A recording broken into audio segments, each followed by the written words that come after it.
소화 건강을 지키는 식사 후 습관에 대해 많은 사람이 궁금해하지만 제대로 설명된 적이 없습니다.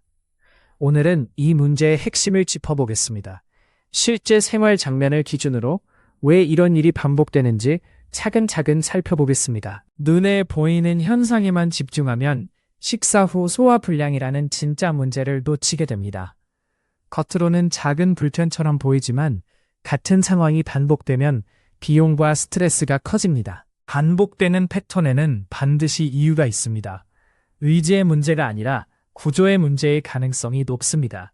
그래서 오늘은 감정적인 조언보다 실제로 확인할 수 있는 기준을 중심으로 설명하겠습니다. 첫 번째로 살펴볼 것은 판단 기준이 불분명한 상황입니다.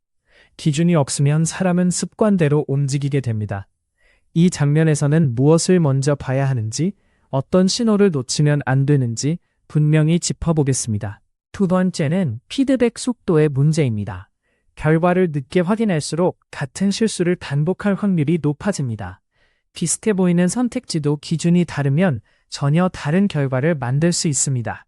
세 번째는 기록의 부재입니다. 기록하지 않으면 무엇이 달라졌는지 알 수 없고 개선도 어렵습니다. 생활 속에서 자주 마주치는 사례를 떠올리면 이 차이가 훨씬 쉽게 이해됩니다.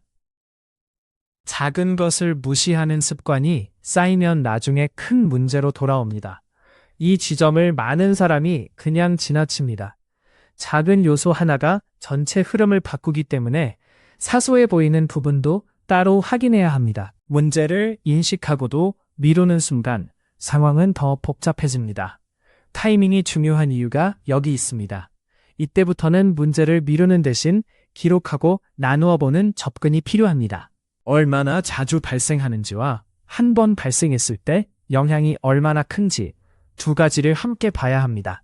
판단이 어려운 순간에는 빈도, 영향, 되돌릴 수 있는지를 함께 보면 됩니다. 올바른 식사 후 습관 실천이 핵심입니다. 문제를 잘게 나누고 원인을 확인하고 작은 것부터 실행하세요. 순서를 정하면 복잡한 문제도 오늘 할 수 있는 행동으로 바뀝니다. 실제로 효과가 있는 방식에는 공통점이 있습니다. 기록되고 비교되고 다음 행동으로 이어지는 것입니다.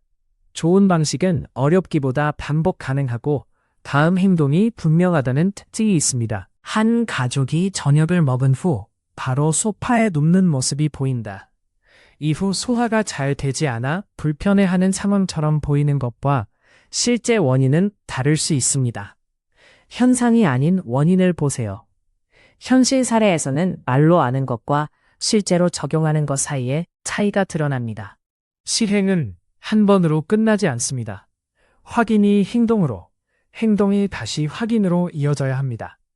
한 번의 결심보다 매일 확인할 수 있는 작은 연결고리가 더 중요합니다. 지금 당장 할 수 있는 한 가지는 문제를 구체적인 문장으로 써보는 것입니다. 처음부터 완벽하게 하려 하지 말고 지금 보이는 한 가지부터 바꾸는 것이 좋습니다. 전부 바꾸려 하지 말고 영향이 가장 큰 행동 하나만 골라서 바꿔보세요. 작은 실험은 부담을 줄이고 결과를 확인하며 방식을 고칠 수 있게 합니다. 세 가지만 확인하세요. 원인이 구체적인가? 행동이 작은가? 결과를 확인할 시간이 있는가? 점검 기준을 미리 정해두면 시간이 지나도 같은 실수를 줄일 수 있습니다. 올바른 식사 후 습관 실천을 꾸준히 실천할 때 문제는 두려움이 아닌 관리 가능한 과제가 됩니다. 결국 핵심은 복잡한 문제를 생활 속에서 계속 실행 가능한 방식으로 바꾸는 것입니다.